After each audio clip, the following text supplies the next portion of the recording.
Ya, perkenalkan kami dari perusahaan Greenbit yang beranggotakan saya sendiri Jose Aldo, yang kedua ada Alfian Modesta, yang ketiga ada Jessica, yang keempat ada Ipan, dan yang terakhir ada Wahyu Gerits. Nah, kami mempunyai moto dari perusahaan kami yaitu namanya Greenbit, yaitu Eat Healthy, Feel Healthy, and Be Healthy. Selanjutnya, ini adalah gambaran gimana kita akan melakukan nanti perusahaan kami berjalan nantinya gimana. Dan kemudian kami mempunyai visi dan misi. Yang pertama adalah memproduksi dan menyediakan bahan pangan sayuran berkualitas tinggi tanpa menggunakan pestisida. Nah, kami menggunakan konsep on-demand delivery dengan harga yang terjangkau. Kemudian ada problematika lingkungan sosial dan ekonomi. Yang pertama itu semakin berkurangnya lahan dan menurunnya kualitas tanah untuk bercocok tanam. Yang kedua ada perubahan cuaca akibat krisis iklim yang mengakibatkan rentannya kegagalan panen petani konvensional lebih tepat. Yang ketiga ada penggunaan bahan kimia yang berlebihan seperti pestisida pada sayur-sayuran yang ditanam dengan metode konvensional yang tadi. Selanjutnya akan dilanjutkan dengan rekan saya. Baik, selanjutnya ada solusi. Solusi yang kami berikan dengan hadirnya perusahaan Greenbit ini sebagai berikut. Pertama, lahan yang diperlukan untuk penanaman metode vertical farming atau hidroponik relatif lebih kecil. Karena penanaman dengan metode hidroponik dibuat dengan media yang disusun bertingkat secara vertikal, sehingga dapat menanam tumbuhan dengan cukup banyak, tapi dengan menggunakan lahan yang relatif kecil. Kedua, dilakukan di dalam ruangan yang didesain tanpa terpengaruh kondisi cuaca. Metode hidroponik yang kami tawarkan di sini dilakukan di dalam ruangan yang dapat melindungi tanaman dari pengaruh kondisi cuaca yang bisa tiba-tiba berubah buruk, sehingga kecukupan air dan cahaya matahari untuk kesuburan tanaman bisa dikontrol dengan baik. Yang ketiga, pengaturan jumlah nutrisi yang disesuaikan dan dikontrol secara teliti. Perusahaan Greenbit hadir untuk memasarkan tanaman dengan kualitas yang sangat baik, dengan metode hidroponik yang dapat memastikan kecukupan nutrisi sayuran dan kebutuhan sayuran segar untuk konsumen. Selanjutnya, mengapa harus saat ini? Pertama, kurangnya lahan yang menjadi media tanam di daerah perkotaan. Dengan meningkatnya jumlah penduduk yang tinggal di kota Yogyakarta, membuat semakin meningkat juga kebutuhan lahan untuk tempat tinggal, dan semakin berkurangnya lahan untuk menanam sayuran. Sehingga kami menghadirkan perusahaan Greenbit sebagai inovasi untuk pemenuhan kecukupan akan sayuran masyarakat dengan lahan yang relatif kecil, tapi dengan jumlah sayuran yang diproduksi cukup banyak. Kedua, biaya yang relatif murah dan lebih efisien. Dengan metode hidroponik yang kami gunakan, membuat biaya atau harga sayuran yang kami tawarkan relatif lebih murah daripada kompetitor lain yang masih menggunakan metode penanaman secara konvensional.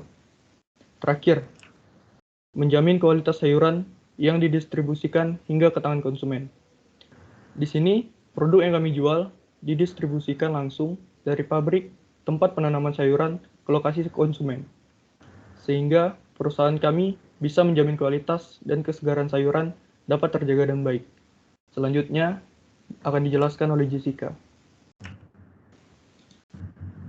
Baik, terima kasih untuk Alfian. Selanjutnya saya akan menjelaskan terkait dengan perkiraan target pasar Greenbit yang telah kami rencanakan. Di dalam slide itu ada tampak dua diagram atau dua bagan, di mana itu merupakan persentase dari konsumen yang dapat kami layani atau yang tidak dapat kami layani. Boleh munculkan tulisannya lagi, Kak? Ya. Baik, di situ terlihat bahwa ada 3.668.719 jiwa, yang merupakan perkiraan jumlah penduduk kota Yogyakarta itu sendiri yang kami ambil berdasarkan data pada tahun 2020.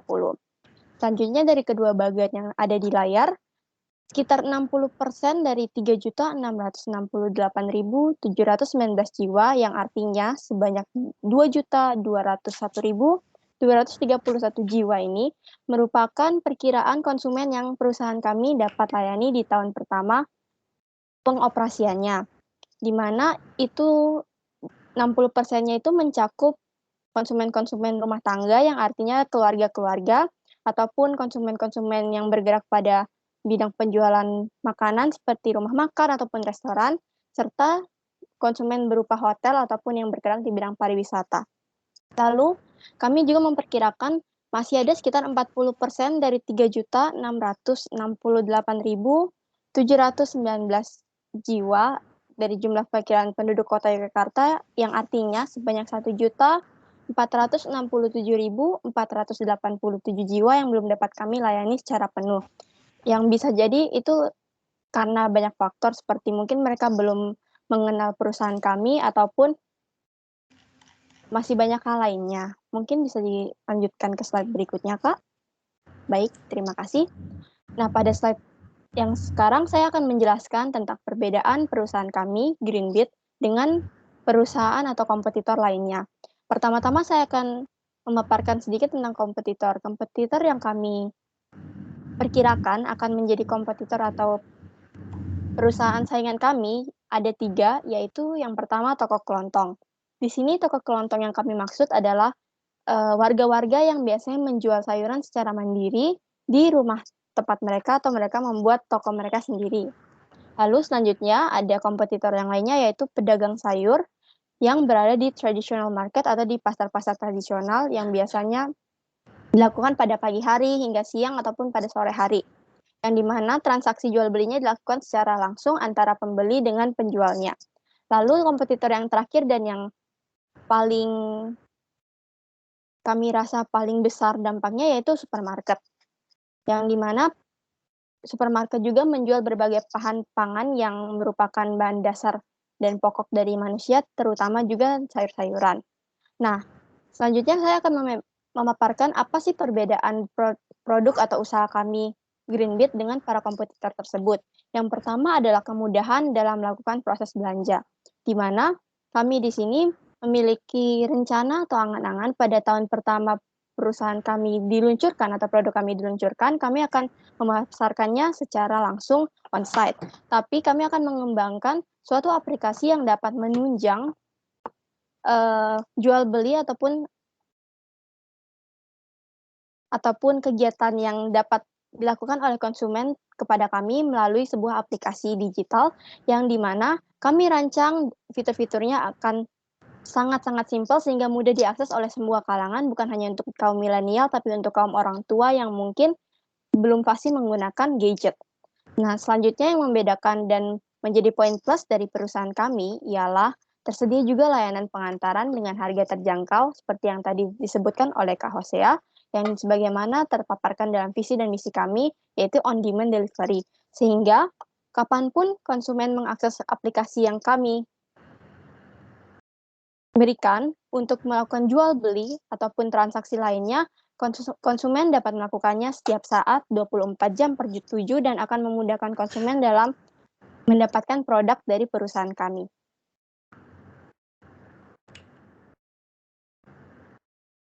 Baik, yang selanjutnya ada mengenal lebih dalam terkait dengan Greenbit. Yang pertama saya akan memaparkan terkait tahun berapa Greenbit didirikan. Jadi kami sebagai founder dan juga sebagai tim penggagas perusahaan kami ini, kami merencanakan Greenbit didirikan pada tahun 2034, di mana peluncuran aplikasinya seperti yang tadi saya katakan akan dimulai pada tahun 2035, yang artinya 1 tahun setelah perusahaan kami melakukan soft opening. Lalu selanjutnya, ada lokasi perusahaan yang dimana kami mengambilnya di Kecamatan Sosro Menduran, Kota Yogyakarta. Nah, apabila Bapak Ibu berkenan melihat kepada Google Maps, kami memilih Kecamatan Sosro Menduran disebabkan oleh banyak faktor, di mana kami melihat jumlah populasi penduduk ataupun efektivitasnya apabila kami memasarkan produk kami. Selanjutnya juga di daerah Kecamatan Sosro Menduran tersebut, kami juga melihat ada banyaknya perhotelan ataupun hal-hal lain yang mungkin dapat kami tarik menjadi konsumen kami, sehingga perusahaan kami pada tahun pertama itu akan berkembang dengan cukup pesat. Selanjutnya ada jenis sayuran yang akan diproduksi, di mana perusahaan kami pada awal berdirinya nanti, kami akan merencanakan untuk menanam jenis-jenis sayuran sebagai berikut, yaitu sawi, selada, pokcoy, bayam, buncis, kangkung, tomat, dan juga cabai merah. Di mana Bapak Ibu sekalian tahu tentunya bahwa bahan-bahan sayuran ini merupakan bahan-bahan sayuran pokok yang sering digunakan oleh masyarakat Indonesia ataupun yang sering dikonsumsi oleh masyarakat Indonesia. Mengapa kami memilih sayuran ini? Karena dari proses penanaman tersebut, sayur-sayuran jenis ini merupakan jenis sayuran yang mudah untuk ditanam pada metode vertical farming ataupun hydroponic seperti yang perusahaan kami ingin bangun, dan di mana juga untuk jangka waktu dari mulai penanaman hingga panennya sendiri akan membutuhkan waktu kurang lebih 30 sampai dengan 60 hari, yang artinya itu kami dapat selalu menyediakan sayur-sayuran ini dengan cukup baik dan cukup cepat. Namun tidak menutup kemungkinan juga untuk kedepannya kami akan makin menanam banyak jenis sayuran lagi sehingga produk yang kami jual akan semakin luas. Selanjutnya akan dijelaskan oleh rekan saya, Kak Wahyu.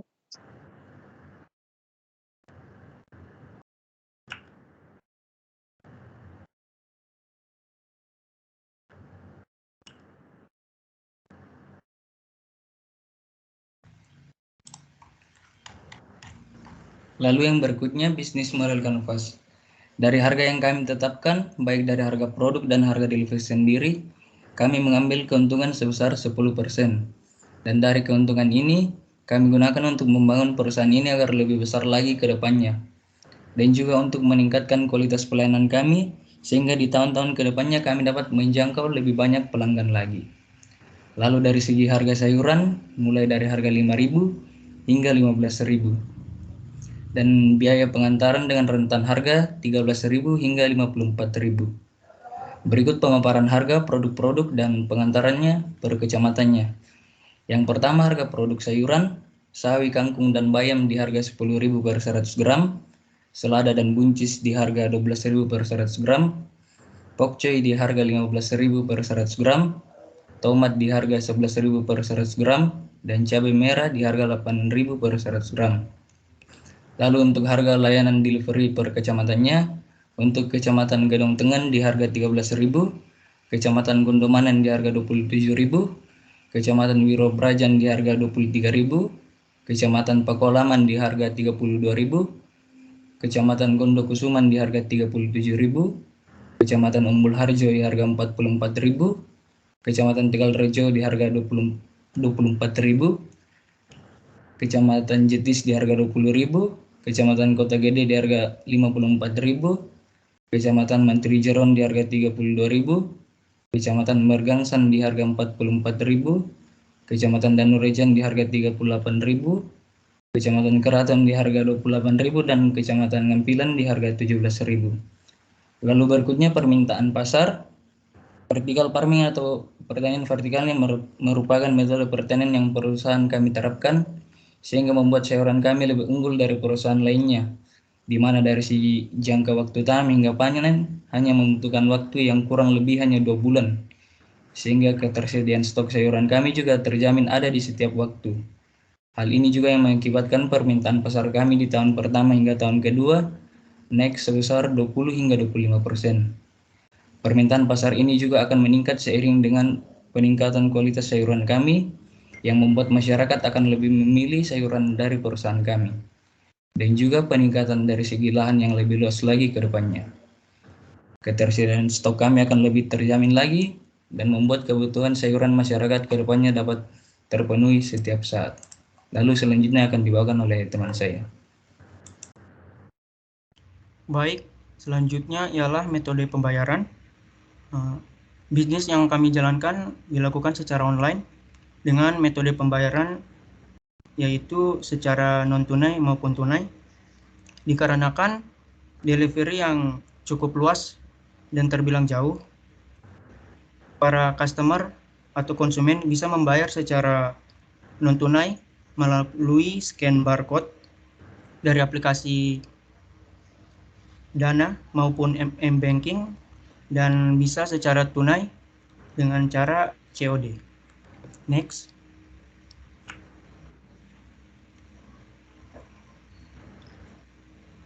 Baik, berikut adalah para pemapar.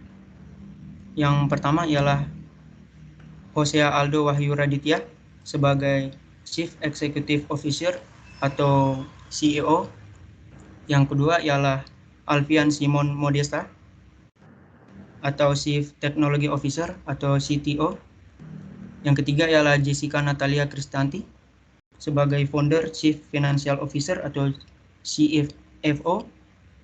Yang keempat ialah Wahyu Gerets Pristiadi sebagai Chief Marketing Officer atau CMO.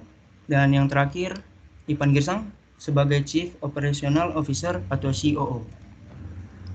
Next. Selanjutnya adalah Financial Greenbit. Financial Greenbit yang bisa kami dapat, yang pertama ialah pendapatan di tahun pertama setelah pendirian sebesar 20 juta. Yang kedua ialah pendapatan di tahun kedua setelah pendirian sebesar 24 juta. Dan yang terakhir ialah target pendapatan di tiap tahun berikutnya mendapat pertambahan sebesar 20% dari tahun pertama. Cukup sekian dari kelompok kami. Kami mengucapkan banyak terima kasih dan mohon maaf jika ada salah kata. Sekian dari kami.